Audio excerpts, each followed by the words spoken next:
So we're going to take this out. So I had a sporting event, news event I had to go cover, and then here, and then I go back out and do some real estate tonight. Okay, we're live there. All right, so let me see what my camera looks like. I'm dark as heck.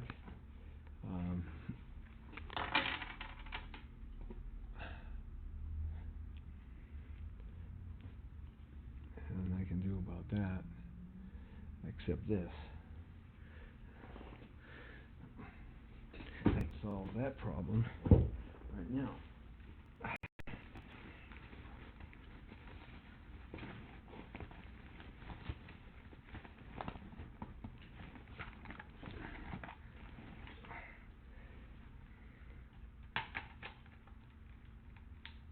There we go. Look at that. Hot dog. Got all the toys, don't I? There you go.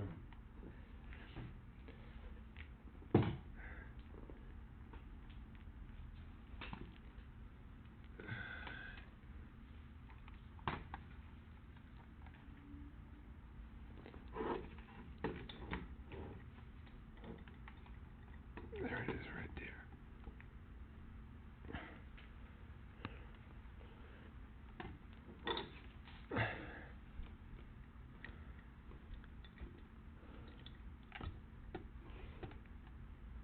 Perfect. Your light is perfect. We're all perfect. Okay.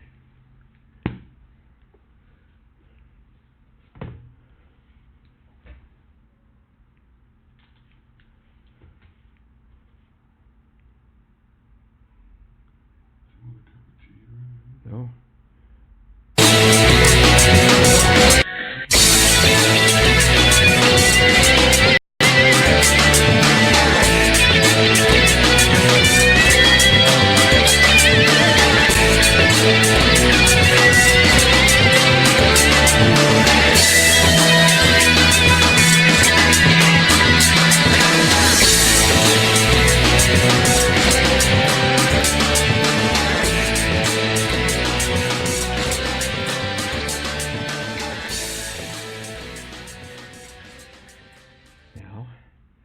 Okay, here we go.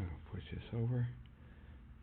Hey, we're back with you. The Brown Beauty is back on duty. Good to be back with you. It's time for the Jesse T Show. We are broadcasting live on remote in the beautiful city of Hollywood, California / Los Angeles. It's kind of on the border, but it's very nice here. The weather's beautiful in Southern California, just perfect as it can possibly be in the Southland here.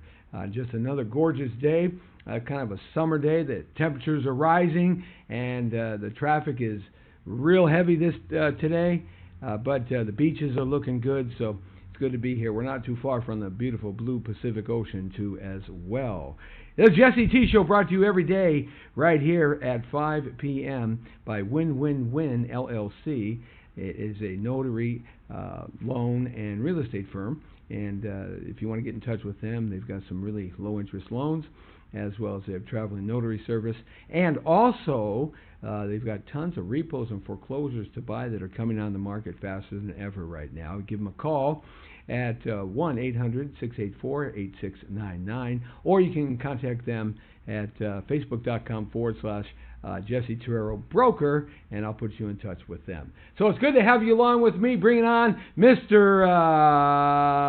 Wonderful himself, and I will tell you this. This gentleman here is absolutely the cutting edge of villainous activity in the motion picture industry, the world famous Patrick Kilpatrick. Hey, Jesse. And your name kind of fits your villainous, evil side on celluloid in film. Destiny. It really was, wasn't it? I mean, when you think about it, because you could have had a name like Patrick Flower or Patrick Gonzalez or Patrick Traversty, but you got Patrick Kilpatrick. Right. Well, I was actually born Robert Kilpatrick, but my parents called me Patrick from day one because my father's name was Robert, and it worked out.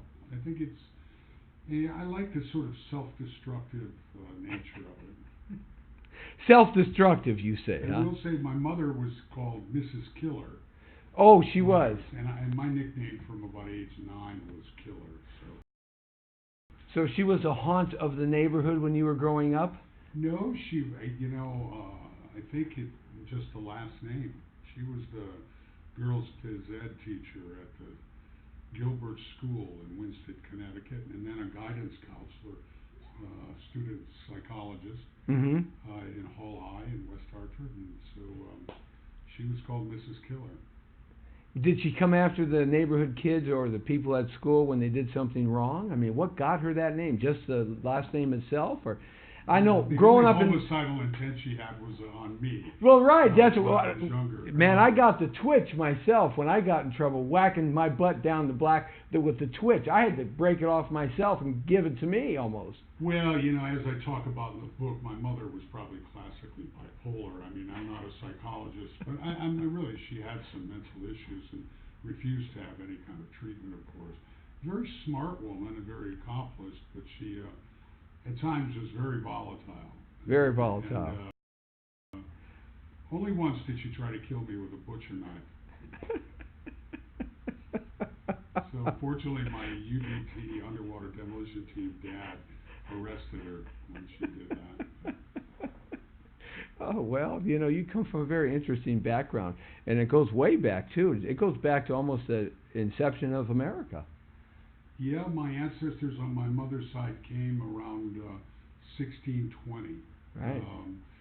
I think 20 years before the Mayflower. Right. They landed at Jamestown. Well, they were almost part of that original Jamestown colony. Yeah, and settled in Virginia. Sons of the American Revolution and all of that. I had some relatives on both sides of the Civil War. Mm-hmm. I've always taken strength from that. There's a great book called Born Fighting by James Webb, who was the former governor of Virginia and ran for president at one point. But it's about the Scotch-Irish nature and their origins and all of that, and how it's so connected to the democratic institutions of America. Yeah. Because the Scots and the Scotch-Irish, they were so irascible and warlike and different from the English that the Romans literally walled them off. Oh, absolutely. They'd have Hadrian's Wall. Whole legions go in there and disappear. Yeah. Yeah. And this Born Fighting book is really interesting because it shows the origins of democratic society, because Scots were very tribal. They followed leaders, but only as far as their allegiance went. Mm-hmm. And they were quite democratic in a smaller clan sense. Well, the Romans, they just basically, what happened, as you alluded to, they went over there, they couldn't defeat them like they could the Germans or Germanic tribes and the Spanish and all of that, and it was so far away, they were so extended too as well, that the fighting was brutal, and not only was it brutal, it lasted for a long, long time. Yeah. So it just, they finally gave up and said, this is too expensive. Yeah, it's like Vietnam was. It was too expensive. Right? Absolutely. And so they build this wall that stretches across the whole country, and I've got a little piece of that wall because I've been there. Cool. It's so cool, man. Adrian's Wall. But Scott-Irish, I too am Scott-Irish, and they do have a flair. But the Irish were actually part of the first white slaves. They were the slavery on the Irish by the English and the Moors of North Africa was tremendous. It's a history a lot of people don't know about. Yeah, I often point to that sometimes when we're in our discussions of our modern day social order. Right. Certainly they were subjugated by the English a lot, mm-hmm. to the point of genocide. Yeah. But America was founded, at least a goodly portion, by Scots and Irish people who came. They almost immediately would go into the police force or the cavalry and all of that. And, I know my mother was always very adamant that we were wholly Keep going, it's all right. We were wholly Scottish rather than Irish, because it wasn't until John F. Kennedy was elected that being Irish in America and particularly Irish Catholic. Yeah, that was really an oddity up to that point. Yeah. Catholicism didn't come to America as we talk. Patrick and I, we talk about history all the time. We're both history buffs, and over the last couple of years, and we trade notes, and it's a captivating conversation. But it is a part of what makes you you, and it's a part of who you are as a person. DNA. Yeah, yeah. I mean, you got a beautiful library, and a lot of the stuff that you do, that you've done over the years on film, some of this historical information that you have, it comes out in you, in your character. Certainly that, and the literature that you read and stuff. You know, a lot of films need fleshing out, so you will have to improv a lot. And, it helps to be well read and to be able to pull pithy little things out of that. I mean, I've had directors go, "Where the hell did that come from?" And it's usually from literature that I've pulled and I've read. Yeah, it's your 1,000+ book library that you've been reading. Well, this is just a fraction. Yeah. I mean, I have liquidated what I've owned maybe 4 or 5 major times. Well, next time you liquidate, look me up, because I've got a huge library. I have to have you over the house and show you my library one day. Well, I'll make contributions. Yeah, I love reading, and a lot of your script writing, because you also are a writer. In fact, acting was not your first thing. No, I was a journalist and an advertising writer in New York. I can't imagine you writing slick ads for Coca-Cola and Levi I was jeans. very lucky, although I could do that. And I did a lot of fashion advertising, but I was very lucky that I fell into doing what's called circulation advertising. And what's that? That's advertising that is designed to bring readers to a magazine. Like, I would get hired by Psychology Today or Modern Bride or Rolling Stone or Life, in the case of Sports Illustrated and all those places, and do ad campaigns that would highlight the magazine itself. So I was happy as a clam because it was very literate type of advertising. Right. And if I felt a product was unworthy, then I would refuse to do it. Yeah. That's one of the things that's lacking in today's advertising, today's media, today's news, everything, sports, any information given to people.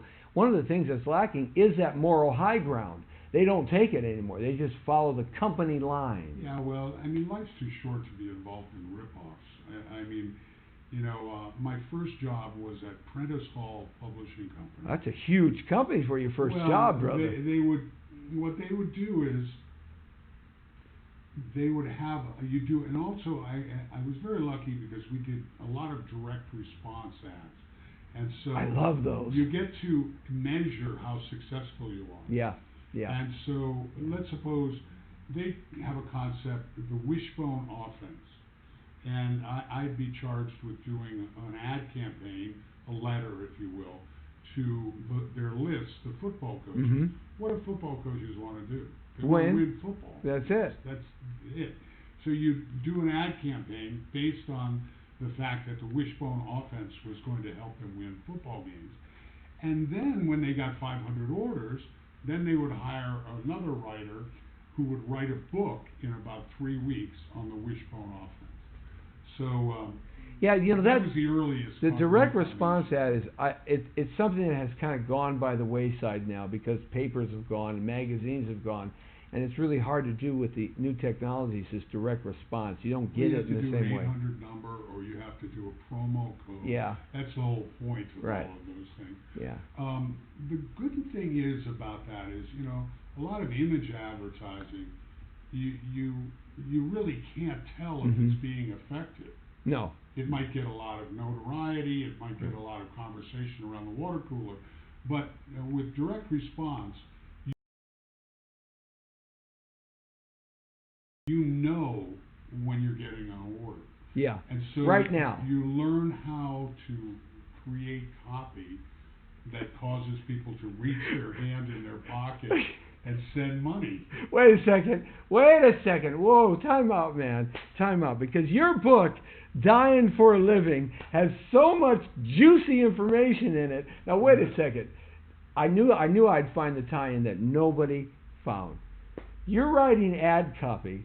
You're writing direct response ad copy for Prentice Hall when you first got in the business, right? Yeah. And that direct response, you know how Book to jacket, right, all that kind of stuff, and you know how to get people to respond quickly, right?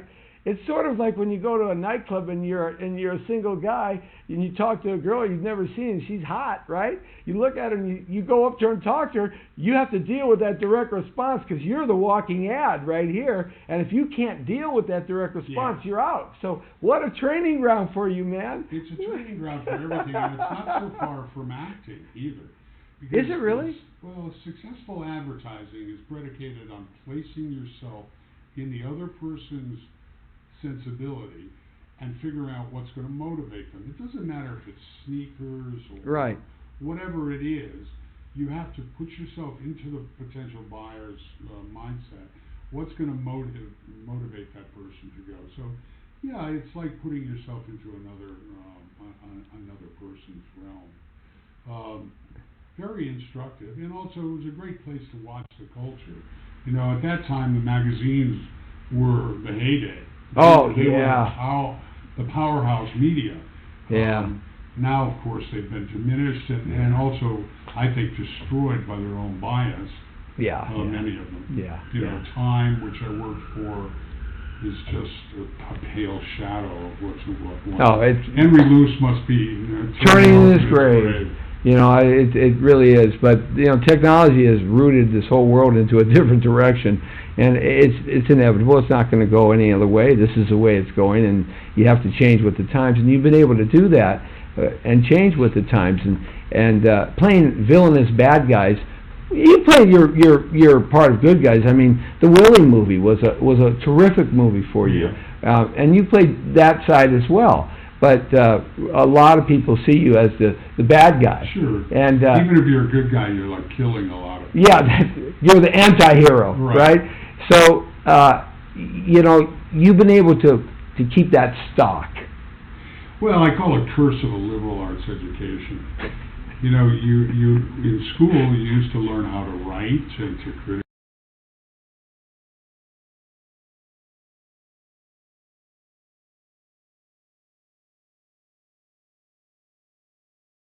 So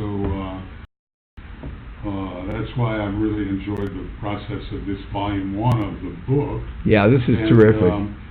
And the book tour for that. How did that go, man? I mean, you were gone for a year now almost. Yeah, I still have more. I mean, I'm doing tattered books in Aspen Grove. I have what's coming, I call the Great American Fly Fishing Book Signing Tour. So it's all in the West, in Colorado and Montana and Wyoming. So do some hunting when you get to Wyoming, if you can. Well, I don't know if it's a season yet, but no, it is the fly fishing. Oh man, everybody's in the river. I've been taking my kids to fly fishing in Colorado and Montana for years. So I'm planning on. I'll be at the Telluride Film Festival at Between the Covers bookstore during the festival. They have a rich tradition of some heavyweight writers on the sidewalk during the film festival, so that everybody, when they come from their screenings, gets to check out all the writers. And there's something we're lining up in Jackson Hole in Wyoming. That's my country right there. Bozeman and Livingston in Montana. Yeah. So I'm looking forward to that. I love the West. I love Wyoming and Lower Montana. Upper Montana is a little cold in a different way, but Wyoming is real cold. But I like the southern part of Montana. The glacier National Park. Yeah. Unbelievable. Yeah, and a lot of the glaciers are not glaciers anymore. Yeah. Yeah, that's an interesting. The planet's heating, and just naturally it comes and goes. That's what it is. But it's remarkable to see these glaciers. It's unbelievable. You have no idea what a glacier is until you're looking at it. I remember the last time I was there, the water literally looked like aqua Gatorade. It is so blue. It's unbelievable. So blue. Yeah. It was unbelievable. It's crystal blue. Yeah. If you can imagine putting that together, crystal blue. Yeah. It's really unbelievable, and you're going to have a great time up there. Has the book, as far as your acting career, has that marriage gone well? The authorship of the book and some of the storylines that are in the book that are a little raucous and a little juicy and behind the closed door, after the shooting, after the set, after the film. Has the book has it done well for you in terms of your film career? Or are people raising their eyebrows? Measure. I'm still working. Yeah. In fact, I'm going back to a film that I started called Catalyst in July, playing a pedophile priest. I met a redemptive one. Gee, how could that be? I have friends that say that's not even a stretch. But yes. I don't know that the as a PR exercise, the book is an interesting phenomenon. Right. Whether it translates into something directly attributable to work, I don't know, because there are not that many people who are literate. No, nobody reads anymore. You know, you go to the newsstand, nothing there. You're talking about the scoundrels and maniacs that I mentioned in the book. I'm not sure they're doing a lot of reading. No, they're not. But I've got a really great choice of, of course, I got blurbs from James Woods and Joe Montana and Ron Perlman before, and I've got a real great slew of them for Volume 2, which is all show business all the time. Yeah. So that's when really there's a bunch of show business in Hollywood. Yeah, but this has a more dynamic, kind of a wider appeal. Well, it goes from my birth all the way up to show business. So the second one, which is Dying for Living, Wasted Talent in the Valley of Debacle, is... Where do you come up with these crazy names, man? I don't know, I like the turn of phrase. In the town of Debacle? In the Valley of Debacle. The Valley of Debacle. I mean... Well, I think of Hollywood... Guys, if you don't know what the word debacle means, go look it up, okay, real fast. I think of Hollywood as the Valley of Debacle. Is it not, really? I mean, absolutely. Really, I mean, maybe there's a film coming out of these 2 volumes when you get done with Volume 2, well, huh? People have talked about that. I mean, it would take a very special filmmaker.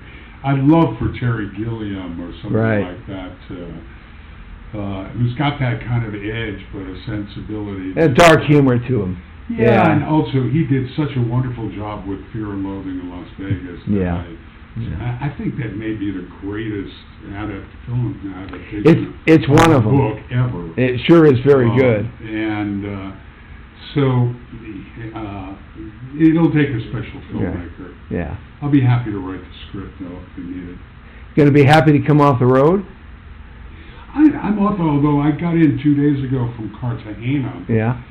Colombia, and I was on a Dutch island called Bonaire, which is fantastic. Really? As soon as I heard about Bonaire, I wanted to go because they've done everything right as far as preserving the reef around the island, and it's a very unique island. It's, as I said, Dutch, but about 2/3 of the whole island is a natural preserve, and it's very well done. And the water, imagine Arizona with their 50-foot cactuses, underwater, right or surrounded by the finest water you can imagine. Because parts of the island are very arid, but they have these huge cacti gardens, and they're surrounded by these pristine water. Now, where's that? I don't know that island. So where's it at? It's 45 miles off the coast of Venezuela. Oh, okay. So it's the northern hemisphere. Actually, or southern hemisphere. Venezuela. Yeah. And it's called Bonaire. I got turned on to it because my lady's sister, they're big Airbnb people, and they bought a house there as an investment. So as soon as I read about the reefs, because, our oceans are not in great shape. No, they really aren't. I mean, just look at the oceans surrounding the west coast of the United States of America. And Fukushima and the Pacific Ocean. Hey, don't eat Pacific fish, because Fukushima's been blowing the radiation for almost 10 years now, and it's polluting everything. That's why they're finding all these whales up and down this whole hemisphere Yeah. because they're being poisoned. I think we really all ought to need to do whatever we can as far as the ocean goes. Well, the ocean goes, we go. Well, It's exactly. that simple. And when I went to St. Bart's, which is a French island, very interesting because the islands, French islands, at least St. Bart's, did not have slavery. So it's a very different Really? tenure to those kind of Really? places. But when I went to St. Bart's first time in like '73, Mm-hmm. The water was so pristine and so you could literally see how life could come out of that water. Right, right. You'd come out and it'd be like your body was covered with glistening diamonds. Wow. Because the whole experience was totally rejuvenative. So in subsequent trips to the Caribbean, How is it? it's not doing well. Not doing well. St. Bart's so much particularly, Yeah. although it's been Yeah. affected. But there's a sort of there's a diminishing of the coloration, Wow. and there's a sort of a dusting over a lot of things. Yeah, and that's a lot of the dead animals and micro animals in the water. I don't. Well, they claim that some of it has to do with hurricanes and things Yeah. like that, but I don't really buy that. Yeah. So Bonaire still has that pristine water. And Yeah. I really wanted to see that. The backside of Australia has that too. The most southern side of Australia. When I was in Australia a while back, you get that, and you also get that in New Zealand too, because New Zealand has kept Yeah. their water pristine. We had a But the movie I front wanted to side shoot of in New Australia, Zealand. where all the reefs are, Yeah. they're desperately trying to save those, Yeah. doing everything they possibly can. And Well, some of it is just common sense because, like in the Caribbean, you have the harbors. yeah, The harbors, the boats are allowed to dump their sewage. I know. And it's crazy. I know. I mean, that should be I know. just rudimentary common sense. You can't do that. My father served in Korea off the USS Lexington. He flew planes, a tanker plane, and they regularly would just dump all their trash in the ocean as the aircraft Yeah. carrier was going, and all the Yeah. Navy ships did Yeah. at that time, and the sewage and the gray water and everything Yeah. would be just dumped out, and that's the way ships were for many years. Yeah. Well, I think it's having a negative effect. Yeah. I mean, in fact, I know it is. Yeah. We really need to, as a society and individuals and the world community, get... Well, you're looking good, man. You must have did a lot of swimming down there and jumping Look, around I got playing in the some water. bronchitis, but you know, snorkeling is a really great thing because you're doing all of this rhythmic deep Right. breathing on a daily basis, and it was pretty cool. Yeah. So for me, that's always a great thing to do. Yeah, I try to stay fit. So now your book's been out a year. It's been out since last October. Okay, so coming up to a year. It's about 9 months, something like that. The parts that you thought people would like, the parts that you thought people would raise their eyebrows, the parts that you thought, well, but I got to do this to get to there. Okay, has it all kind of laid out the way you thought it would lay out for readers? Not at all. What's really struck me is really interesting, like something that I think might have not carried with it as much import as something else. I'll have a reviewer or a journalist or a reader tell me that really struck me home. Right. And that's been across the board in a lot of different arenas, Mm-hmm. a lot of different points. And so I'm very pleased that there seems to be multitudes of things that people responded to. I've been surprised by a lot of it, you know. Yeah. It must be interesting to be in the line. I mean, you're signing autographs and taking pictures and doing the things that you need to do, and then for somebody in line walking up and they start talking about a chapter or a paragraph that they read in the book, or and it's totally something that you would have discarded, but yet it's so important to them. That must be an interesting feeling. Well, I mean, I'll give you a small example. When I was working at Time, and that was kind of the pinnacle of the advertising journalistic world at the time, and I was making a pretty good wage as a single person. This is like 1978. but I was a little bored, and I thought real writers needed to write novels, and so I decided to leave. Right. And the creative director came in, and I was talking to him, and he said, "Well, look, if you'll just stay, you can have my job." And I looked out at the New York skyline, and I just said, "I guess I'll go." Yeah. You know, and he had been a big mentor of mine, and I know he was a little bit hurt by it, but I didn't mean to hurt him. But I just knew that I didn't belong there after a certain point. And I thought, oh, not a big deal. But a lot of people commented on that, on just that little section. And that's what's happened with a lot of different... That's interesting. Something that it doesn't seem like, but yet it's... I thought, you know, and they just thought, well, that was a really pivotal moment, and it was very much like something that I went through in my life. Writing a book is sort of like writing an extended script, isn't it? Is it similar? Yeah, and I mean, it's like because you're taking a slice of your life in a script, but in the book, you're in the first Dying for Living, you're taking your whole life up to acting. So it's an extended version of this slice of your life, and it's very interesting because it's a constant process of remembrance. Yeah. And you constantly, you think, oh my God, I've covered it. But you come up with something else and you realize, I didn't speak about that. And that was sort of, so I take notes even now, and we'll try to address some of those things in the second volume. But that's the difference. Most of the scripts I've written have been about fictional people. They may have some reflection of something that reflects my life. But this was all about my life. My dad's 87 years old, and you know, he's just as fit and strong as an ox.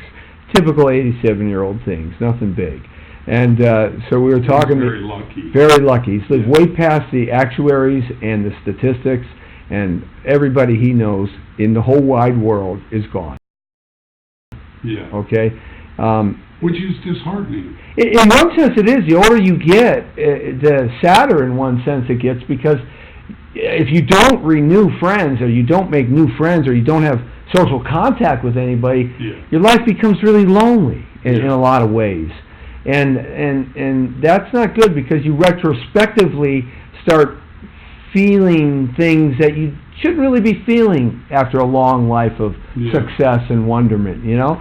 But he sometimes slips up and forgets a few things. Some of the stories he tells me, he's told me a gajillion times, but it's like I treat it as fresh and new every time. That sounds like my girlfriend. Yeah. Wait a minute. That sounds like rum and tea. I mean, I'm like very conscious of not repeating myself in conversation. Me too. But we do. Yes. And she's so good-natured about it. But, you know, you take what we do for a living or whatever. By nature, you're going to be telling the same stories to particularly young people. Right. Or imagine if you were a politician and you were wandering around. Your wife has got to be going, oh my God. Yeah. Right. I've heard this 47 million times. I know. 47 million different ways. Right? That's her big axe on me, is that you say something, but then something in you makes you have to say it 12 different ways before you're done saying what you said already. Right. And you know, that does come from it, because I'll you know, when you do interviews and you do a lot of this type of stuff that I do, you know, the variety of questions is the same, and you know me, I do things a lot different than most interviewers, right? I'm very different in a lot of ways, but I gotta get the information out. I just come at it from a different angle to get the information out. But she says to me, does anybody ever just get tired of you? I said, not that I know of, and if they do, I don't care. I just keep going. It's new to them. Yeah. But you know, you have to preface it. At least I do. I preface it by saying, now Heidi will have heard this before. Well, that's called protection.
and as cinematic as possible.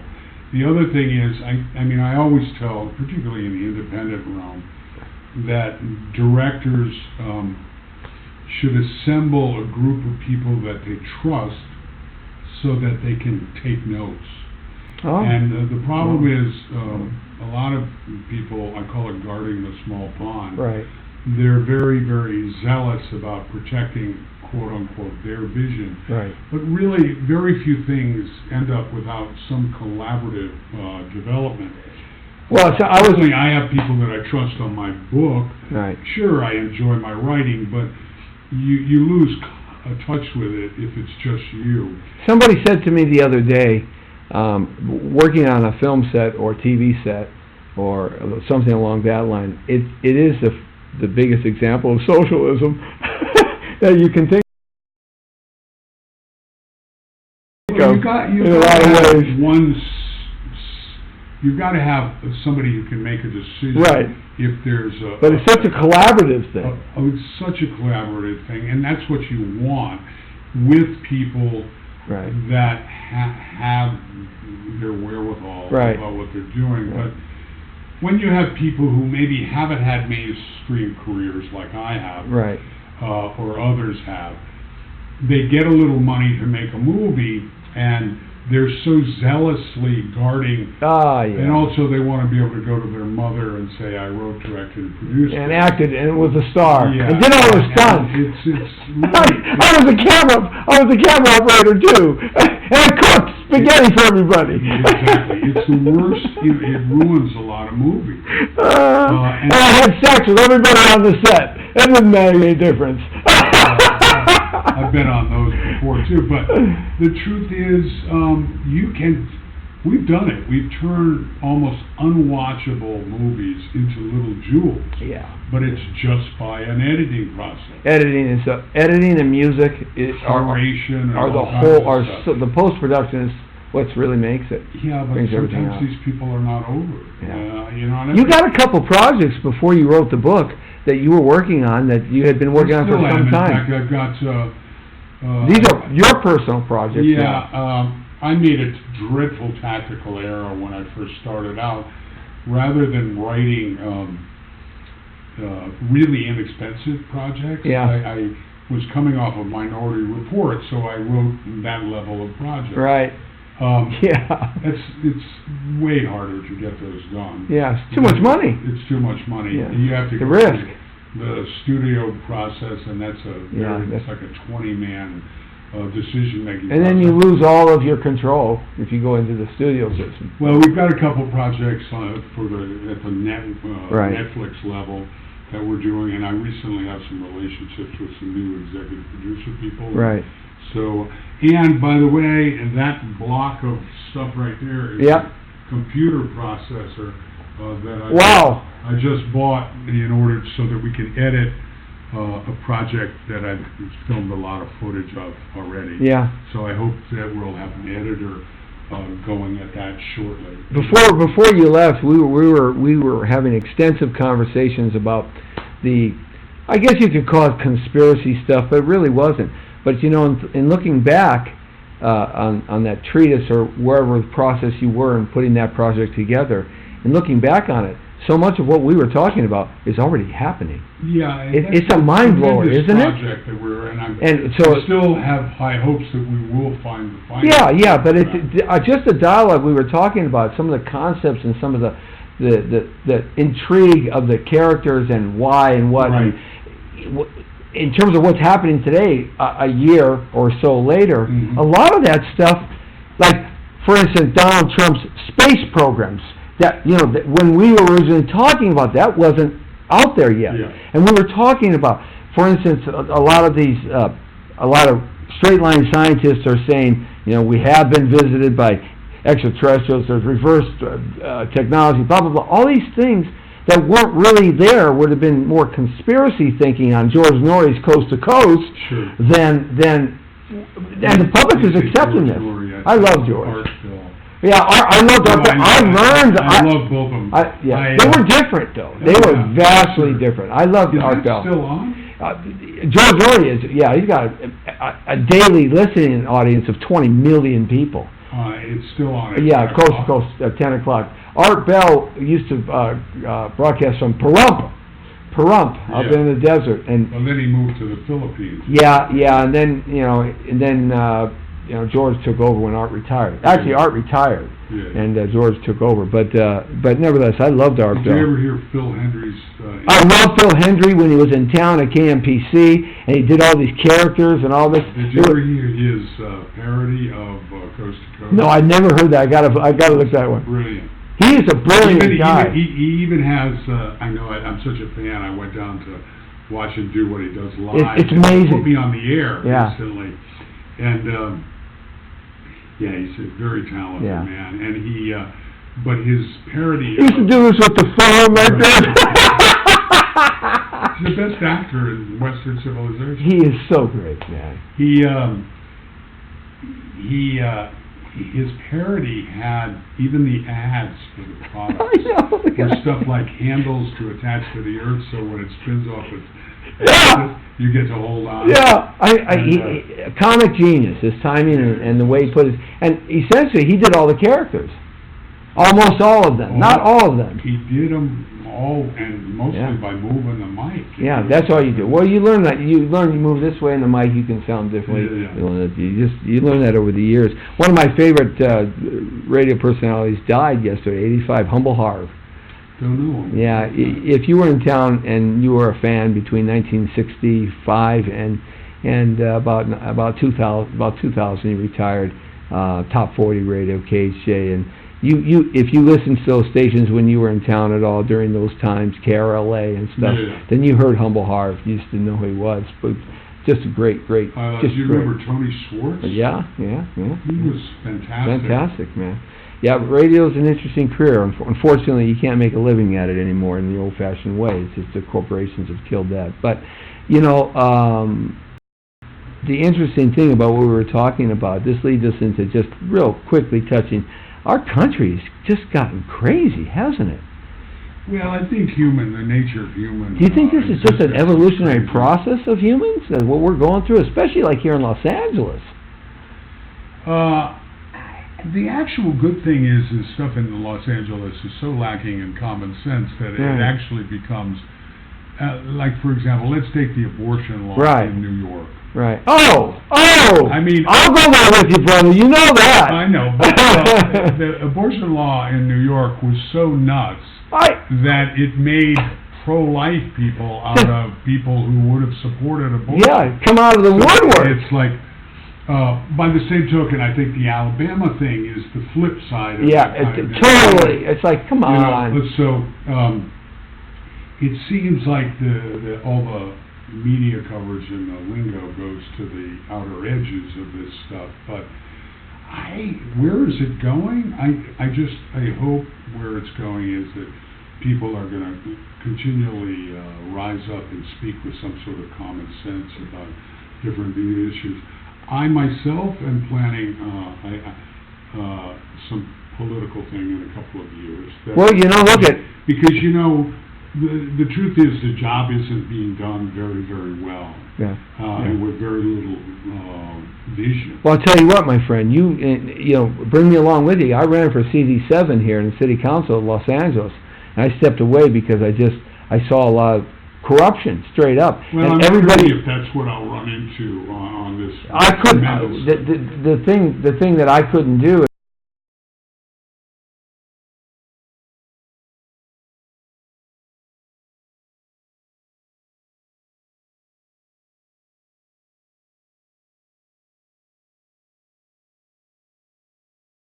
And that does no good for your constituency, and you get nothing done because it takes 2 + 1 to get to the floor to vote. You plus 2 others have got to agree to bring something to the floor. Well, you've got to balance that with, I think people are so hungry for authenticity. That's the Jesse T show. That's why it's done so well, because you get me, and it's not any. You just get me and all my and you're not afraid to say I say my piece, in that respect. I think, and I will say this, the poo and the pee and the trash and the homeless, These are problems that they could have solved that they didn't. I think we've crossed the line. Really got the Bay. The Bay. Your comment on the Bay. My God. Should be the envy of the We were once. Yeah. In my lifetime, I was, in '78, I was 18. You were writing starting your journalism career. I was 18 years old in '78. So, I came out of the public school system. It was great. I had no problems with that. It was cool, but now. Public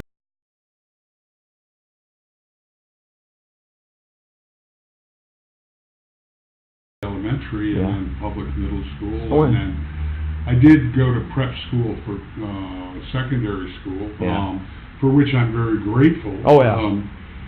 But certainly the public school system, my kids went to public school system in Santa Barbara, and they benefited greatly from it. Right.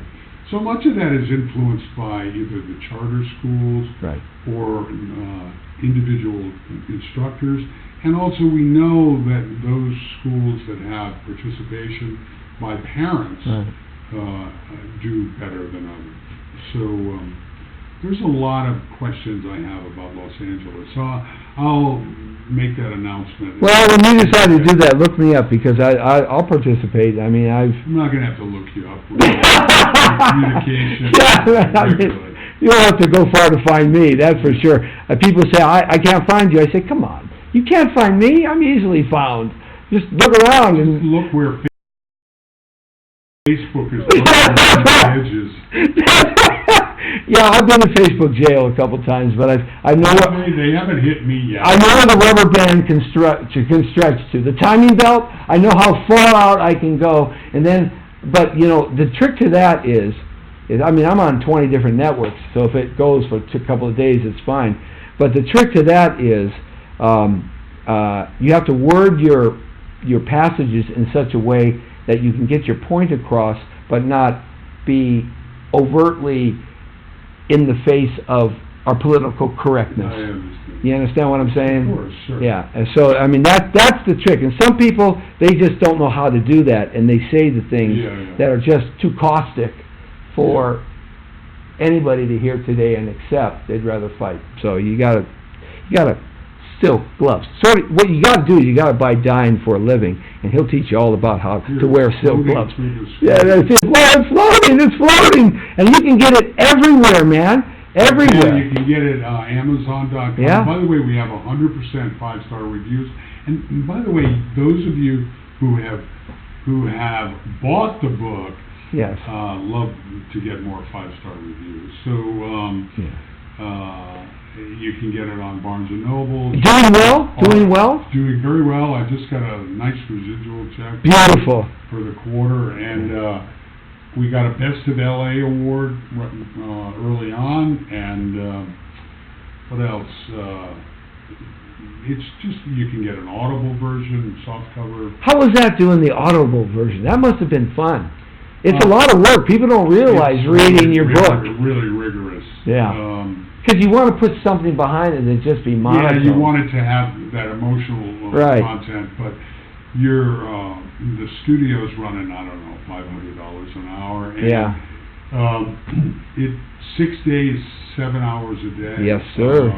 It was pretty rigorous. I've done some auditory books it's not like people. voiceover. No, it is not. Where you're doing like 10, 30 seconds. No. And if you're not cranking, they get upset. Yeah, you get this. You gotta be doing, I forget what, 120 pages a day or something. Yeah, that's a lot of reading out loud. That's a lot of reading. Right. Well, the one good thing about that, your lady will have a nice evening of quiet and solitude after you go read 120 pages a day. I don't have any problem being solid. Come on. I think that's a test of a relationship, if you can just sort of relax and not feel like you have to fill in the gaps with and also a good voice. Absolutely. You have to have a good voice. I went to a premiere the other night.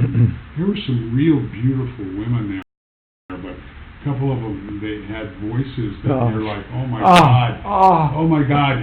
If I had to wake up next to this, I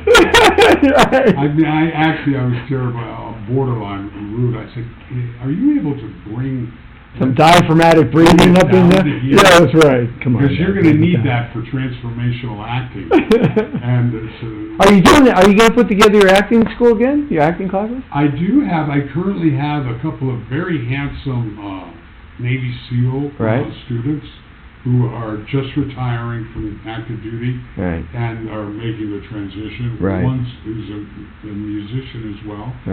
They're doing very well. And I started it back slowly because after the been away. So I've got about 5 students now. Can people get? Do you want to market that at all, or is it just I mean, people. How do they get in touch with you for things like this? Well, truthfully, and it sounds like self-serving. That's all right. This whole town is so dedicated to stripping people of their money when they wish to have an acting career. Oh, God, is it? The truth is, they should contact me through either Facebook, Patrick Kilpatrick, or Twitter, I'm Pat Kilpatrick, or they can always go to patrickkilpatrick.com.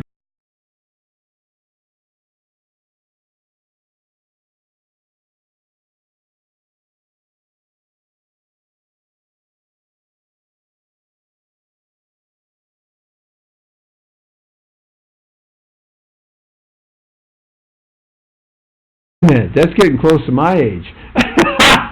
Well, a lot of it is a function of their particular drive. Yeah, and also the age and the look, too. Yeah, what they're able to fulfill. But it's also, there's methodologies to it. Yeah, you don't have to be... It comes down to auditioning. Really. Reading for the part, that's what it's all about. If you lock that, you'll work. If you don't... we look at everything from their strategic materials, their pictures, and everything else. And I like doing that. Yeah. In between the acting and the writing, I think most people, if they've had any success, they like to pay back. Like to have some sort of teaching experience. Yeah, it leaves a legacy. My coach, Guy Stockwell, a guy in Dean Stockwell, Guy was around forever and ever and ever. Guy was Dean's brother. Yeah, or something? Guy is Dean's older brother. Oh, okay. Dean was the younger brother, and I met Guy when I was 17 years old, and that was it for me. He was music to my soul. I never went anywhere else. You've mentioned him once. Yeah, I loved the guy, and he was classically trained, and he was signed to Universal, and did 10 years there as a lead, and didn't get the acclaim and the jobs but he was let go at the same time Burt Reynolds and Clint Eastwood were let go. So they all kind of walked out the gate together at some point or another. They were let go under the old contract system. Story, Clint Eastwood was let go because his ears were too big. Right. And Burt Reynolds was let go because he couldn't act. Right. And Burt Reynolds, as they were walking out, said, "Well, I can learn how to act." You're bad. You're getting around to just going to be big your whole life, Dumbo. Of course, both of them are. And God, I remember when Clint Eastwood couldn't act his way out of a paper bag. Well, he had that look, though. He had that look for the spaghetti western. That's what got him over. But he's become a really an accomplished actor. I went to this premiere. I said at the Egyptian, and I saw you there. Well, I saw some. Facebook. I didn't go to that one. Well, I was. If I saw you there, I would have went and tackled you down, man. Well, I would have. You can't harass the willing. But I did a movie with this young guy about 6 movies ago, and we didn't think much of him. Right. But boy, he's really, really good in this one. So it's really nice to see somebody progression, get a little time under their belt. That's all it is. Become really, really That's good. the problem with the town. You don't have enough time to get a little time under your belt anymore because the technology and the public is so fast to change. The next thing, so that's the problem. Well, it's immensely competitive now. Yeah. Making it in a way that it wasn't so much when I was. It wasn't so much when I was striving to be an actor. It wasn't so much. Everything else. Oh, you got 40 guys that look like me. Well, nobody looks like me because what can I tell you? Probably more like 4,000. Gee, thanks, man. We want a Jesse T type and see what comes. By the way, everybody would then, in those circumstances, think that they were a Jesse. Yeah, that's right. I had that experience. Isn't that funny? On Cold Case. You know, in Cold Case, they'll go prequel on you and show the crime, the people. Yeah, then when it's they're backwards. Young, right. when they're young. And so, for the first time, I had Kilpatrick type was on the casting breakdown. And oh, that's funny. I was fascinated to see who they would come up with. And frankly, they came up with a guy I didn't think looked like me at all. Right. But he played you. Somebody did. Yeah. I'm always appalled when people introduce me to somebody that they think looks like me. Yeah. And I go, Jesus. Yeah, you see these autobiography films or these docudrama films where they're doing historical figures, and you know the family, the grandson or the great grandson or the family heritage is looking at that and saying, that didn't look like great grandpa. That wasn't grandpa didn't do that.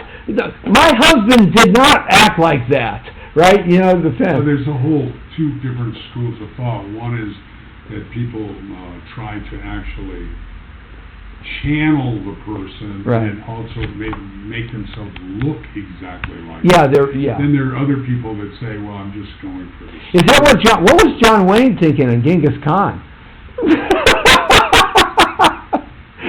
That sounds like more of a studio idea. Yeah, but can you imagine John Wayne sitting there getting this script, and he's got to look like Genghis Khan, John Wayne, and he can't even walk anymore, and he can't do he can't do any of his mannerisms. He's got to, but they still come out in Genghis Khan. Well, he's under PC assault now. Yeah, I know. Oh, I know. It's still terrible. What an American. Thomas Jefferson. I'm an Andrew Jackson fan. Come on. I'm glad that Trump postponed putting the lady on the $20 bill. I don't want her on any of the bills. If they want to give this lady a bill, give her a brand new bill. Give her a $15 bill. Give her something new. It's just as easy to print a $15 bill as it is to put her on the 20s. Let Andrew Jackson have his own bill and give her own bill from the beginning. That's been my argument about that. And that just drives PC people crazy when I do that. See, that's called skirting the edge of Facebook jail. You understand what I'm talking about? Exactly, sure. Yeah, and it's hard to argue against that point because I'm all for a bill. Heck, give her a $60 bill, just over Jackson, right? Give her something established. I don't know. Anyway, okay, we could talk like this forever and ever and ever and ever and ever. And dying for a living. Dying for a living. You got to get it. Put it up there. Dying for a living. It's everywhere, online, any bookstore. Buy it, read it. It's going to be a great read. I think you'll like it. You'll like all the stories. And he's got the new one that he's working on now, and that's going to even be long paragraphs either. So those of you who are illiterate. It's not like reading Dante's Inferno, where it's like the paragraph is 47 pages. Yeah. Well, I read while I was in Bon Air. You always have a book on vacation. Right. I read this book by Cormac McCarthy, The Crossing. I haven't read that one yet. It's the most melancholy book I have ever read. Really? Masterful. I mean, he won the Pulitzer Prize and everything else. But, oh my God. You have a hard time? I've never had a book leave you with such a profound sense of melancholy. Wow. That's about this young kid who it's in the 30s and he's growing up in the borderland between Texas and Mexico. Can't catch a break. And it is a really masterful book, but it'll make you weep. That's the best place to read books on vacations, with your feet in the water, with your girl by you, and really in a melancholy book, with a margarita or whatever your favorite beverage is. Great coconut pina colada. Oh, you see, I'm a rum man. With the coconut around the edge. Give me the rum anytime. Just don't. I love the rum. In fact, I brought back Bon Air has its own distillery called Kadushi Distillery, and I brought back a bottle of gin, which is really awesome. And so I'll have to give you some of that. Oh my goodness! It's the best tasting gin I've ever tasted. Really? I didn't think much of the other stuff, but the gin was awesome. I'm gonna go now. Okay. All right. We've been talking for an hour. And volume 2, I hope, will be out in the fall. And Patrick Kilpatrick, everybody. Everywhere. Look him up everywhere. Look for his movies. Go to IMDb. Go to Dine for a Living. Go to his websites. Just Google search his name. If you want an autographed copy of the book, go to patrickkilpatrick.com. Absolutely. That'll show you. And it's a great lead into the second book, and you'll find it a terrific read today. And you'll walk away thinking, man, how did this guy survive? How did he get through this? Hey, the Jesse T Show. Always here, always for you. 5:30. Got a little late start. We kick it over. Got to get back to the network. We'll talk to you tomorrow, and we'll see you later, my friends. All right. So have a great one. See ya. Give me some of that gin. I'll take a little shot. Well, I'd be interested to see how you Facebook.